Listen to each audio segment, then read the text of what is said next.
अस्सलाम वालेकुम, welcome to my channel. उसके लम्स में एक ऐसी जसारत थी जो मुझे बेबस कर रही थी। उस वक्त तमाम समाजी बंधन ट्रेन की पटड़ियों के नीचे दबकर रह गए थे। उसका हाथ मेरी कमर से होता हुआ नीचे की तरफ सरक रहा था। मेरी सांसें बेतरतीब होने लगीं, लेकिन मैंने उसे रोका नहीं। ये एक ऐसी रात थी जहां सिर्फ दो इंसान थे और उनके दरमियान वो केमिस्ट्री थी जो किसी भी मंतक से बालातर थी। उसने मेरे कान की लौ को अपने लबों से छुआ। मैंने नकाहत से कहा, नासिर, मगर उसने मुझे रोक दिया। ट्रेन की टक टक की आवाज मेरे दिल की धड़कन की धक धक में दबकर रह गई थी। उसकी आंखों में ऐसी आग थी जो मुझे भस्म कर देने के लिए काफी थी। कोई सख्त चीज मुझे मुसलसल चुभ रही थी। अंधेरे की वजह से माहौल में अजीब सा सहर बना हुआ था। मैंने पीछे मुड़कर देखा तो थोड़ा सा मुस्कुराया। मैं उसके सीने से अलग हुई और अपनी पोजीशन बदली, थोड़ा झुकी ताकि वो आसानी से अपना। ये कहानी आप उर्दू बॉक्स चैनल पर सुन रहे हैं। मेरा नाम सिद्रा है और मेरी जिंदगी के 35 बरस एक ऐसी डगर पर गुजरे जहां हर चीज सलीके और असूलों के तहत थी। कराची की तेज रफ्तार जिंदगी, घर की जिम्मेदारियां और एक बेआवाज सी अज़दवाजी जिंदगी, यही मेरी कुल कायनात थी। मेरा रंग गुलाबी गोरा, नैन नक्श तीखे और बाल कमर तक लंबे हैं, जिन्हें मैं अक्सर जूड़े में मुकीद रखती हूँ। बिल्कुल वैसे ही जैसे मैंने अपनी तमाम ख्वाहिशात को अपने अंदर कैद कर रखा था। इस बार शदीद गर्मियों में मैंने कराची अपने मैके जाने का फैसला किया। शोहर काम की मसरूफियत की वजह से साथ ना जा सके तो मैंने तन्हा सफर का इरादा किया। लेकिन शायद मेरी किस्मत के नोश्ता में कुछ ऐसा दर्ज था जो इससे पहले कभी न हुआ था। मैंने ग्रीन लाइन एक्सप्रेस का इंतखाब किया था, मगर ऐन वक्त पर किसी खराबी के बायस मुझे वो ट्रेन छोड़नी पड़ी और हंगामी तौर पर एक ऐसी ट्रेन में सवार होना पड़ा जहां तल धरने की जगह ना थी। इस्लामाबाद स्टेशन पर हबस और तपश का राज था। जैसे ही मैंने बोगी के अंदर कदम रखा, मेरी हिम्मत जवाब दे गई। डिब्बे में इंसानी सिरों का एक ठाठी मारता समंदर था। ऐसा लगता था जैसे पूरा इस्लामाबाद ही लाहौर मुंतकिल हो रहा हो। मैं जिस कोने में खड़ी थी वहां सांस लेना भी मुहाल था। मैं अपनी नशिस्त तलाश करने की कोशिश कर रही थी, मगर वहां तो पाँव रखने की गुंजाइश भी ना थी। ट्रेन चली तो झटकों के साथ मेरा तवाज़ुन बिगड़ने लगा। इसी दौरान एक जोरदार झटका लगा और मैं पीछे की तरफ गिरी, मगर जमीन पर नहीं बल्कि एक तवाना और मजबूत सीने से जा टकराई। वो एक तवील कामत शख्स था जिसकी उम्र तकरीबन 35 से 40 साल के दरमियान होगी। सफेद कमीज में मलबूस उस शख्स की आंखों में एक अजीब सी चमक थी। जैसे ही मेरा जिस्म उससे टकराया, मैं बुखला गई और पीछे हटने की कोशिश की, मगर हजूम इस कदर था कि जंबश करना नामुमकिन था। ये कहानी आप उर्दू बॉक्स चैनल पर सुन रहे हैं। मैंने भरमी से उसकी तरफ देखा और कहा, भाई साहब थोड़ा पीछे होकर खड़े हों। आप देख नहीं रहे यहाँ कितना रश है? उसने एक तंजिया मुस्कुराहट के साथ मेरी जानिब देखा और धीमी आवाज में बोला, मोहतरमा, अगर मैं मजीद पीछे हुआ तो ट्रेन से बाहर जा गिरूंगा। अगर आप इतनी ही नफासत पसंद हैं तो घर से अपनी गाड़ी लेकर निकलती। ये पब्लिक ट्रांसपोर्ट है, यहाँ ऐसे ही सफर होता है। उसके लहजे की बेबाकी ने मुझे मजीद इश्ताल दिला दिया। मैंने मुंह दूसरी तरफ फेर लिया, लेकिन ट्रेन के हर हचकोले के साथ मेरी बैग, मेरा कंधा या बाजू उससे मस हो जाता। गर्मी की शिद्दत से मेरे माथे पर पसीने की बूंदें चमकने लगी थीं और दुपट्टा संभालना मुश्किल हो रहा था। वो शख्स जिसका नाम मुझे बाद में मालूम हुआ कि नासिर था, बिल्कुल मेरे पीछे खड़ा था। भीड़ का आलम यह था कि हमारे दरमियान बमुश्किल चंद इंच का फासला था। मुझे उसकी सांसों की तपश अपनी गर्दन के पिछले हिस्से पर महसूस हो रही थी। पहले तो मुझे बहुत गुस्सा आया। मैंने बार बार अपने बैग को एक ढाल के तौर पर इस्तेमाल करने की कोशिश की, लेकिन ट्रेन की रफ्तार और लोगों का दबाव हमें बार बार एक दूसरे के करीब ला रहा था। जब ट्रेन एक छोटे स्टेशन पर रुकी और मजीद मुसाफिर अंदर दाखिल हुए तो अचानक एक रेला आया। جس نے مجھے براہ راست اس کے بازو میں دھکیل دیا۔ اس بار اس نے مجھے گرنے سے بچانے کے لیے میرے بازو کو مضبوطی سے تھام لیا۔ میری دھڑکنیں تیز ہو گئیں۔ میں نے اس کی آنکھوں میں دیکھا۔ وہاں اب وہ پہلے والا طنز نہیں تھا، بلکہ ایک ہمدردی اور شاید کچھ اور بھی تھا۔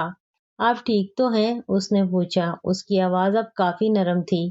میں نے آہستگی سے سر ہلایا اور اپنا ہاتھ چھڑانے کی کوشش کی، مگر جگہ کی تنگی کے باعث میں اب اس کے بالکل قریب تھی۔ اس نے دھیمے لہجے میں کہا، دیکھیں، میں یہ سب جان بوجھ کر نہیں کر رہا۔ آپ تھوڑا پرسکون ہو جائیں، سفر طویل ہے اور ہمیں اسے ایسے ہی گزارنا ہوگا۔ اس کی باتوں میں ایک عجیب سا سکون تھا، جس نے میرے غصے کو آہستہ آہستہ ٹھنڈا کرنا شروع کر دیا۔ یہ کہانی آپ اردو باکس چینل پر سن رہے ہیں۔ جیسے جیسے رات ڈھلنے لگی، کھڑکیوں سے آنے والی ہلکی ہوا نے موسم کو خوشگوار بنا دیا۔ اب ہم دونوں کے درمیان وہ اجنبیت اور غصہ ختم ہو چکا تھا۔ وہ مجھ سے باتیں کرنے لگا اور بتایا کہ وہ بھی کراچی جا رہا ہے اور ایک کمپنی میں مینیجر ہے۔ باتوں باتوں میں اس نے میری ستائش کی۔ آپ اسلام آباد کی خواتین کی طرح بہت باوقار اور پیاری لگتی ہیں، لیکن غصہ آپ کی ناک پر رہتا ہے۔ میں ہلکا سا مسکرا دی۔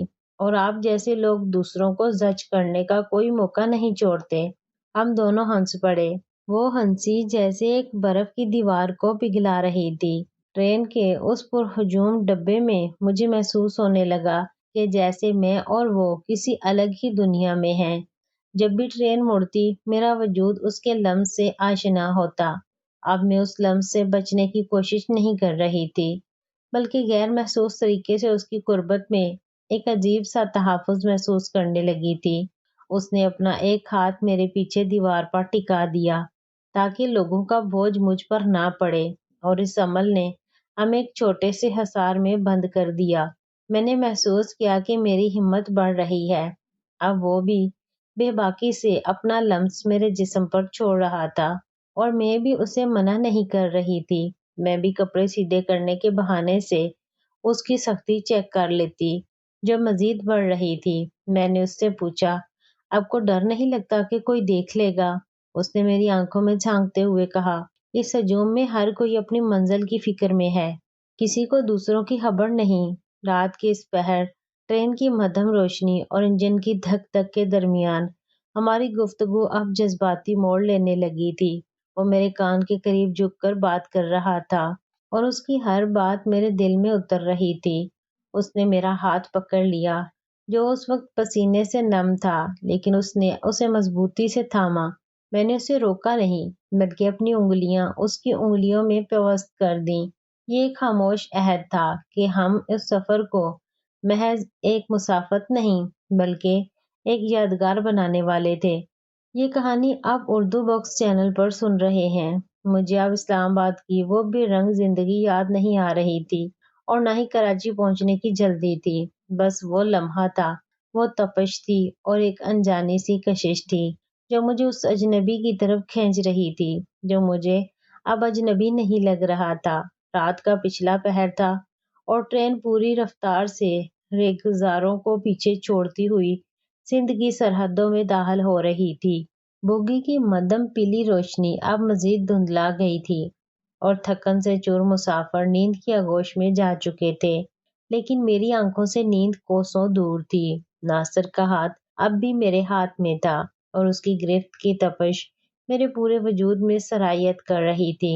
ہم ایک ایسے گوشے میں کھڑے تھے جہاں روشنی کم تھی، اور لوگوں کا ہجوم ایک ڈھال بن گیا تھا۔ ہمارے درمیان اب جھجک ختم ہو گئی تھی، بلکہ ایک کشش اور لمس نے اس کی جگہ لے لی تھی، جس کا تجربہ مجھے پچھلے 35 برسوں میں نہیں ہوا تھا۔ ناصر میرے اتنا قریب تھا کہ میں اس کے عطر کی خوشبو اور جسم کی حرارت واضح محسوس کر سکتی تھی۔ اس نے سرگوشی کی، سارا، تم نے کبھی سوچا تھا کہ ایک ٹرین کا سفر یوں بدل جائے گا؟ اس کی آواز کے ارتعاش نے میرے اندر ایک لہر پیدا کر دی۔ میں نے صرف ایک گہری سانس لی اور اپنا سر اس کے مضبوط کندھے پر ٹکا دیا۔ یہ میرا خاموش جواب تھا۔ ٹرین کے جھٹکے اب ہمیں پریشان نہیں کر رہے تھے۔ बल्कि हर झटका हमें एक दूसरे के मजीद करीब ला रहा था, जिससे हमें फायदा हो रहा था। हमारी हरकत किसी को नजर नहीं आ रही थी। जब ट्रेन एक तवील मोड़ काटती तो मेरा पूरा जिस्म उसके पसीने से मस होता और वो सलीके से अपनी कमर को सहारा देता। उसका ये लम्स जो शुरू में नागवार था, अब एक सुकून बख्श एहसास बन चुका था। उसने आहिस्ता से अपना हाथ मेरे दुपट्टे के पास से गुजारते हुए मेरी गर्दन के पिछले हिस्से पर रखा। उसकी उंगलियां जब मेरी जिल्द से टकराईं तो मेरे पूरे बदन में बिजली सी दौड़ गई। मैंने आंखें मूंद लीं और उस लम्हे को जीने लगी। तुम्हारी आंखें बहुत कुछ कहती हैं सारा। उनमें एक प्यास है, एक ऐसी जुस्तजू जो बरसों से अधूरी है, उसने धीमी आवाज में कहा। मैंने उसे टोका नहीं क्योंकि वो सच कह रहा था। मेरी अज़दवाजी जिंदगी में सब कुछ था, आराम, पैसा, लेकिन वो जुनून और तड़प नहीं थी जो इस वक्त एक अजनबी की बाहों और उसके लम्स में महसूस हो रही थी। ये कहानी आप उर्दू बुक्स चैनल पर सुन रहे हैं। ट्रेन एक बड़े स्टेशन पर रुकी तो रश में कुछ तब्दीली आई, लेकिन हमने अपनी जगह नहीं छोड़ी। हमने बोगी के एक ऐसे तंग कोने का इंतखाब कर लिया था जहां खिड़की से आने वाली ठंडी हवा बराह रास्त हमसे टकरा रही थी। नासर ने मेरा दूसरा हाथ भी थाम लिया और मुझे अपनी तरफ खींच लिया। अब हम एक दूसरे के इस कदर करीब थे कि हमारी सांसें आपस में उलझ रही थीं। उसने शरारत से पूछा, अगर ये सफर कभी खत्म ना हो तो?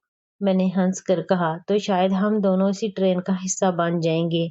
उस हंसी के पीछे एक उदासी भी थी, क्योंकि मैं जानती थी कि चंद घंटों बाद हम अपनी अपनी मंजिलों पर होंगे और शायद कभी दोबारा ना मिल सकें। नासिर की उंगलियां अब मेरे बालों से खेल रही थी और वो कभी कभार मेरी पेशानी को छू लेता। उसके लम्स में एक ऐसी जसारत थी जो मुझे बेबस कर रही थी। उस वक्त तमाम समाजी बंधन ट्रेन की पटरियों के नीचे दबकर रह गए थे। उसका हाथ मेरी कमर से होता हुआ नीचे की तरफ सरक रहा था। मेरी सांसें बेतरतीब होने लगीं, लेकिन मैंने उसे रोका नहीं। ये एक ऐसी रात थी जहां सिर्फ दो इंसान थे और उनके दरमियान वो केमिस्ट्री थी जो किसी भी मंतक से बालातर थी। उसने मेरे कान की लू को अपने लबों से छुआ। मैं नकाहत से कहा, नासिर, मगर उसने मुझे रोक दिया। ट्रेन की टक टक की आवाज मेरे दिल की धड़कन की धक धक में दबकर रह गई थी। उसकी आंखों में एक ऐसी आग थी जो मुझे भस्म कर देने के लिए काफी थी। अब हमारा रिश्ता अजनबियत वाला नहीं था, क्योंकि हम आखिरी हद तक पहुंच चुके थे। हम दोनों जैसे अकेले थे। बच्चों का रोना, लोगों का शोर, ट्रेन की आवाज, सब पीछे रह गया था। मेरी पूरी दुनिया उसकी बाहों का हसार थी। जब सूरज की पहली किरण ने उफक से सर निकाला तो ट्रेन सिंध के सरसब्ज खेतों के दरमियान से गुजर रही थी। रोशनी फैलते ही वो शहर टूटने लगा जो रात के अंधेरे ने बना दिया था। मैंने अपनी पोजीशन बदली और उसके सीने से अलग हुई। ये कहानी आप उर्दू बॉक्स चैनल पर सुन रहे हैं। वो मुस्कुराया, लेकिन उसकी मुस्कुराहट में अब वो रात वाली शरारत नहीं, बल्कि एक गहरा ताल्लुक था। कराची करीब आ रहा है, उसने कहा, तो मुझे ऐसा लगा जैसे किसी ने मेरे ख्वाब में खलल डाल दिया हो। मैंने अपना दुपट्टा दुरुस्त किया और अपने बिखरे हुए बालों को समेटा। वो मुझे मुसलसल देखे जा रहा था, जैसे उस आखिरी मंजर को अपने जहन में हमेशा के लिए महफूज करना चाहता हो। अब हम दोनों के दरमियान वो खामोशी थी जो एक तूफान के गुजर जाने के बाद होती है। हमने ना नंबर्स का तबादला किया, ना ही कोई वादा। शायद हम जानते थे कि उस रिश्ते की खूबसूरती उसके अधूरेपन में ही है।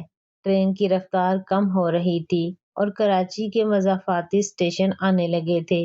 वो स्टेशन जहां उसे उतरना था अब सिर्फ चंद किलोमीटर दूर था और मेरी तबीयत में एक अजीब सी बेचैनी थी, जैसे कोई कीमती चीज खोने वाली हो। तो कैसी लगी आज की कहानी? ऐसी मजेदार कहानियों के लिए मेरे चैनल उर्दू बॉक्स को लाजमी सब्सक्राइब करें। शुक्रिया।